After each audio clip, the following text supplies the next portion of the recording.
Volvida mais uma semana, cá estamos para lhe trazer mais um médico de família. As portas do consultório aqui da Novo Tempo abrem-se para receber mais uma vez a doutora Diana. Diana, mais uma vez, bem-vinda. Obrigada. Diana, hoje escolheste para falarmos e para ser assunto do nosso médico de família, falar sobre o consumo de álcool. Não é normal, nós vemos um médico de família abordar este assunto desta maneira, por isso eu faço desde logo a pergunta. O consumo de álcool continua a ser um problema no mundo e em particular também em Portugal? Sem dúvida nenhuma. E por isso é que escolhi este tema para falarmos, porque os dados são assustadores. Eu já vou abordar alguns deles, vou explicar alguns. E o pior é que o consumo de álcool tem sido visto até agora como algo que se for em moderação não tem problema. E nós já vamos ver de seguida que não é bem assim. Isto é um problema de saúde pública. São muitas doenças, muitas mortes que acontecem por ano devido ao consumo do álcool. O consumo do álcool é responsável por milhões de mortes e doenças como cancro, doenças hepáticas, doenças cardiovasculares. A Organização Mundial de Saúde refere que o álcool é responsável por 3 milhões de mortes por ano. Isto é muita gente. De forma direta ou indireta, não é? Relacionadas com o consumo do álcool. Na União Europeia, cerca de 25%, um quarto dos acidentes rodoviários estão relacionados com o consumo do álcool. Que é substancial, não é? É muito. Segundo, isto agora aqui mais em Portugal, segundo o Instituto Nacional de Estatística, em 2020, registaram-se 2.544, mais 2.500 mortes por doenças atribuíveis ao álcool. Isto é o número mais elevado nos últimos 10 anos. Ou seja, isto podemos aferir daqui é que está a aumentar cada vez mais as mortes, é porque está a aumentar também o consumo do álcool. Reparem bem. Estes números que nos estás a dizer não são acidentes, são doenças diretamente ligadas com o consumo de álcool. Doenças. Portanto, estamos a falar de 2.500, mais de 2.500 mortes totalmente evitáveis. Exatamente. Tudo o que é devido a consumos é evitável, é só nós não consumimos. Não é? Portugal é um dos países da Europa com maior consumo de álcool. Foi feita uma pesquisa mesmo dos países da Europa e Portugal está mesmo lá no topo. E às vezes são estes topos que nós devíamos ter um bocadinho mais de vergonha. É verdade. Sendo que as camadas mais novas também, não é? Sim, sem dúvida. Foram feitos inquéritos e cerca de 30% dos adolescentes, estamos a falar 1/3 dos adolescentes, entre os 15 e os 19 anos, já não vamos desde o início da adolescência, que eu acho que me assustava mais se dissessem que era a partir dos 11 ou 12 anos, mas entre os 15 e os 19 anos, 30% dos adolescentes relatam episódios de consumo excessivo de álcool. Ou seja, eles admitem que têm um consumo excessivo de álcool. E segundo a Organização Mundial de Saúde, a prevalência da dependência do álcool é de 3%. E nós podemos ouvir este número, 3%, é pouco. 3 em 100, é pouco, uma prevalência de 3%. Mas se olharmos para outras doenças, como por exemplo a diabetes, que tem uma prevalência que ronda aos 6 ou 7%, e que nós falamos tanto porque são milhões de pessoas com diabetes, a sua prevalência, ou seja, a existência da doença, é de 6 a 7%. Portanto, a prevalência do consumo de álcool, da dependência do álcool ser 3% é muito. E se ainda não conseguimos compreender este número, vamos mudar aqui a relação. E em vez de ser 3 para 100, vamos pensar em 30 pessoas numa sala. 30 pessoas não é muito. 30 pessoas nós convidamos facilmente para um jantar de Natal, ou para um jantar de aniversário. Ou se calhar a nossa empresa tem 30, ou 50, ou 60 pessoas. Mas pensemos em 30 pessoas numa sala, uma delas tem dependência do álcool. E aqui o universo já muda um bocadinho, não é? Porque estamos a falar de um universo mais pequenino, 30 pessoas numa sala, num jantar, num restaurante. Nós imaginarmos que aqui, no meio destas 30 pessoas, há uma com dependência de álcool. Diana, mas se calhar nós sabemos que dentro dessa sala com 30 pessoas, uma está diagnosticada, mas há mais 2 ou 3 que também são dependentes, mas não são diagnosticados. Precisamente. Isto é um problema que está muito subdiagnosticado, muito mesmo.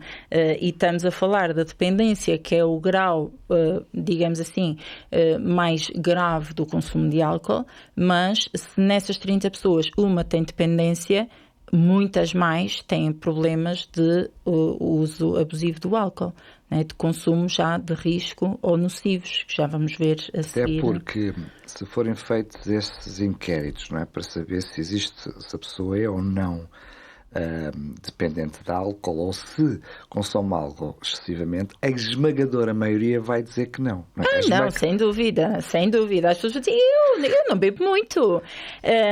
Não é? A maior parte das pessoas que têm um consumo excessivo vai dizer no máximo que eu bebo moderadamente, moderadamente. E aqueles que têm dependência não vão admitir, não é? Portanto, isto é por estar demasiado normalizado, este consumo do álcool, principalmente em Portugal, que nós não temos a real noção do problema que é e do risco que isto traz para a nossa saúde.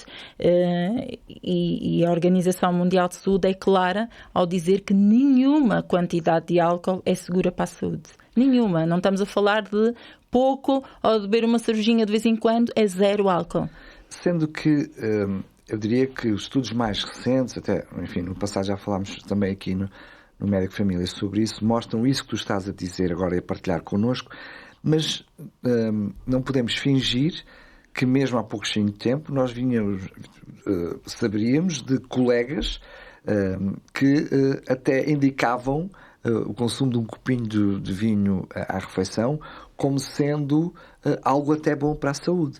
Se calhar seria melhor explicar-nos o que é que realmente, quais são os efeitos do álcool no nosso organismo, para que se calhar, quer nós aqui, quer lá em casa, temos noção do que é que estamos a falar. Sim, é melhor. Mas antes de irmos a isso, eu digo que em relação à primeira parte que estavas a falar, eu acho que o problema é que, como durante muitos anos muita gente gosta de consumir álcool, então tentou-se ver benefícios naquilo para justificar o seu consumo, não é?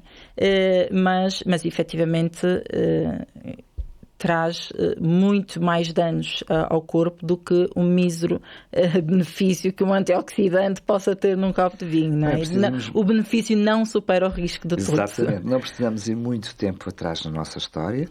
Eu diria que há 50, 40 anos atrás, as crianças eram incentivadas a beber álcool ainda na cama, para matar o bicho, ou conhecemos as sopas de cavalo cansado, como algo que seria muito bom para a saúde. Exatamente. Ou seja, é preciso mudar uma mentalidade inteira de uma geração para chegarmos a esta altura e dizer, não, álcool é zero. Não é? Exatamente. Então, vamos a isso, que é para ver se convencemos as pessoas.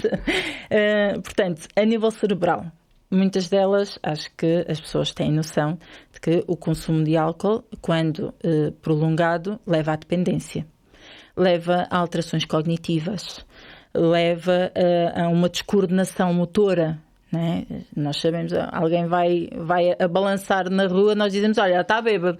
Né? Portanto, este efeito que o álcool tem é por atuar diretamente no cérebro. Além de aumentar o risco para depressão, ansiedade, até mesmo suicídio, acidentes, isto tudo porque o álcool tem os seus efeitos a nível cerebral. A nível do coração, aumenta o risco de hipertensão, de arritmias, de problemas de coração. A nível do sistema digestivo, as úlceras gástricas, pancreatite, outros problemas gástricos, gastrites, varizes esofágicas, portanto, traz também muitos malefícios ao sistema digestivo. A nível do rim, é aquilo que as pessoas mais depressa estão habituados, não é? Que é a cirrose, ou a hepatite alcoólica.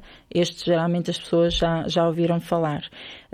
E também a nível do sistema imunitário, porque há uma diminuição da capacidade de resposta do sistema imunitário quando o organismo está sob o efeito do álcool. Portanto, aumenta aí a suscetibilidade a doenças e ao cancro.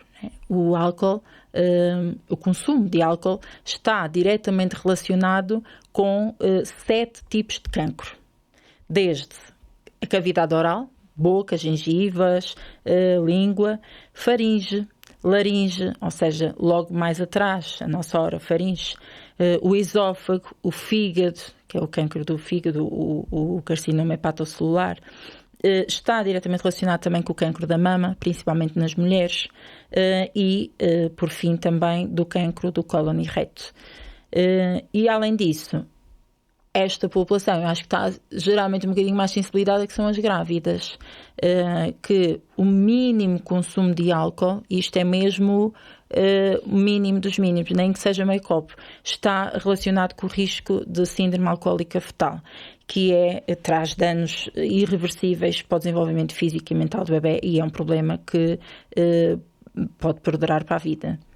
Sendo que estamos a falar qualquer quantidade de álcool. Claro que quanto maior for a ingestão de álcool, mais aumenta as probabilidades desses determinados cancros. Sim. No entanto, as pessoas deviam ter em mente que qualquer quantidade já vai potenciar, menos é verdade, mas continua a ser um potencializador desses. Por isso é que a Organização Mundial de Saúde diz que nenhuma quantidade é segura, porque nós não temos a certeza de qual seria o mínimo que não causaria, porque a verdade é que, como nós já vimos, tem efeitos a nível das células. Portanto, não é possível dizer que se for só meio copo por dia que não vai causar dano nenhum, porque esse álcool tem efeito, vai alterar as células do nosso corpo. É porque, curiosamente, muitas vezes no verão é quando há maior consumo de álcool, curiosamente bebendo a bebida que os vai desidratar, ou seja, até mesmo essa noção de ingestão de álcool para matar a sede no verão é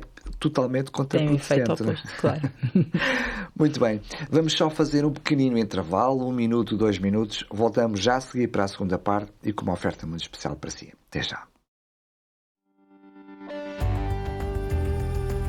TV Novo Tempo, o canal da saúde, o canal da esperança. Estamos de volta para trazer a segunda parte do nosso Médico de Família de hoje e, como prometido, temos o nosso guia de estudo, esta revista, A Máquina Humana, um guia de estudo totalmente gratuito para lhe oferecer, com muitas dicas, muitos conselhos práticos na área da saúde mental, na área da alimentação, na área do descanso, exercício físico, e tem também um conjunto de 8 remédios totalmente naturais para o ajudar não só a ter um estilo de vida mais saudável, mas também, quem sabe, a debelar algum problema de saúde que tenha. Não acredita? Então, por que não pedir este guia de estudo totalmente gratuito? É uma oferta e depois comprovar por si mesmo. Para o fazer, basta enviar uma mensagem a dizer Máquina Humana para o 933 93 92 91. 933 93 92 91. Ficamos à espera então do seu SMS. Diana, vamos continuar a falar sobre o álcool, mas tu estiveste a partilhar connosco alguns problemas, alguns malefícios que o álcool traz para o nosso organismo. Eu sei que este é um programa de saúde, mas a verdade é que o consumo de álcool não traz só questões à nossa saúde, mas traz também impactos sociais e familiares com o consumo de álcool e até, enfim, já falaste de algumas alterações emocionais e comportamentais, ou seja, há também um impacto social muito grande com o consumo do álcool, não é? Sem dúvida, e isso nós vemos diariamente nos nossos consultórios, porque a medicina de família não trata só o corpo, não é? Trata o corpo, trata a vida da pessoa, familiar, laboral, e portanto nós também temos noção dos problemas que podem advir também nestas áreas. E o prejuízo traz para toda a família, exatamente, não é? Costuma-se dizer que um dependente, toda a família é dependente, independente, passando a redundância, da dependência. No consumo do álcool não é exceção, não é? Sem dúvida, sem dúvida. Traz problemas para a família, problemas conjugais, problemas parentais. Estamos a falar de, por exemplo, negligência para com os filhos, negligência para com o lar, problemas de violência, Esse é um daqueles problemas que se calhar também as pessoas já são mais habituadas a ouvir falar, violência doméstica devido ao consumo de álcool, mas às vezes não é preciso chegar a esse ponto. Às vezes mesmo só o fato desta ausência, esta negligência para com as pessoas devido a essa dependência já causa um impacto muito grande. E também não esquecer também a nível do trabalho.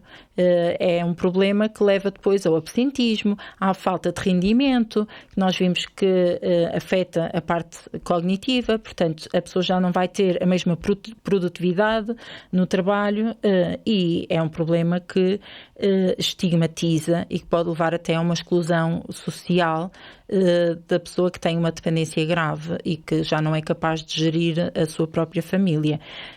E também traz riscos para os outros. Não é? Porque, como vimos, o consumo de álcool está relacionado com 1/4 dos acidentes rodoviários. Portanto, estes acidentes, se envolverem outras pessoas, aquele que consome e que é responsável por esse acidente pode magoar-se não só a si, mas aos outros também. Que passam a ser também eles vítimas do álcool. Precisamente. Portanto, há este aumento dos acidentes no trânsito, das lesões não intencionais, de uma queda,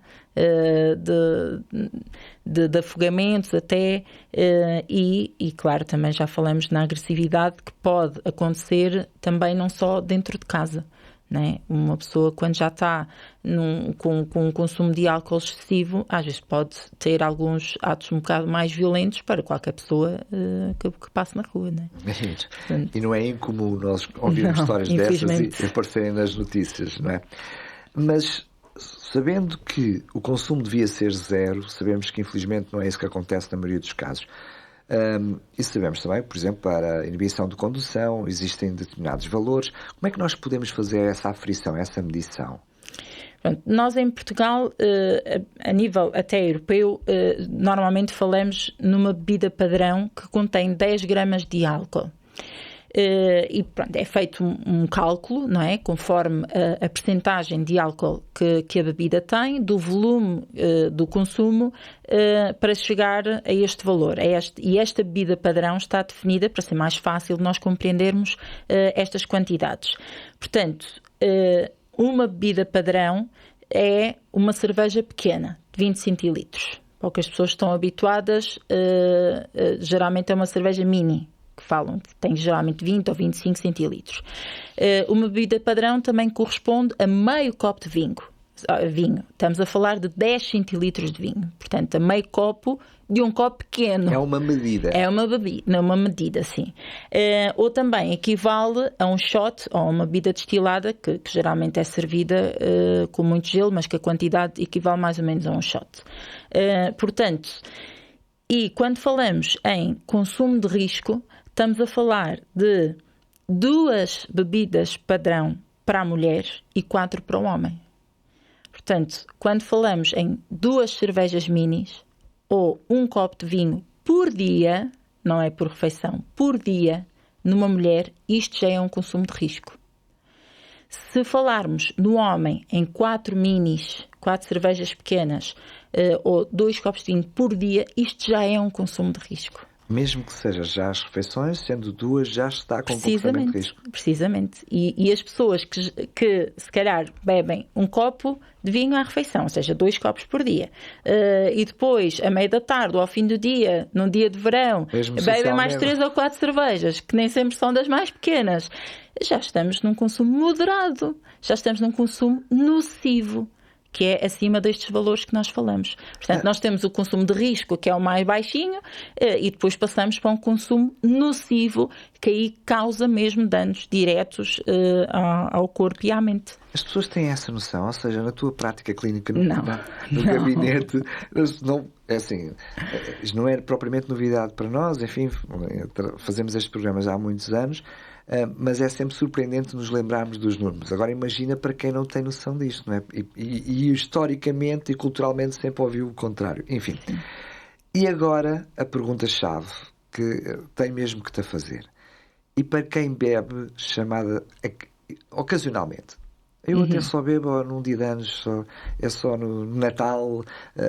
O que podes dizer a essas pessoas? As pessoas geralmente acham que por não beberem diariamente que não têm risco. Não, lá está, eu só bebo assim numa ocasião de festa, portanto não tem mal nenhum. Só que às vezes aí compensam, não é? Nessa festa. O pior é quando compensam. Mas mesmo não compensando, o consumo ocasional que ultrapassa os valores que já referi anteriormente também são consumo de risco. Não tem que ser diariamente para ser consumo de risco. Estamos a falar de um consumo de um dia. O consumo de um dia, se ultrapassa aqueles valores, é um consumo de risco ou nocivo. Um dia no ano. Mesmo que seja um dia no ano. E depois temos os casos, que até temos um termo em inglês para isso, que é o binge drinking, que é beber uma quantidade mais elevada de álcool num pequeno período de tempo, mais ou menos até 2 horas.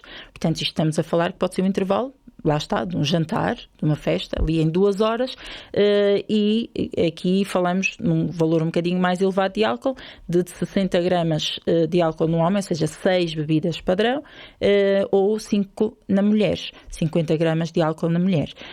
E 50 gramas, eu não vou beber isso tudo, 50 gramas de álcool numa mulher são 5 bebidas padrão. Isto transformando, por exemplo, em copos de vinho, são 2 copos e meio. Portanto, no espaço de 2 horas. No espaço de 2 horas, num jantar, por exemplo. Ou 3 copos de vinho num homem.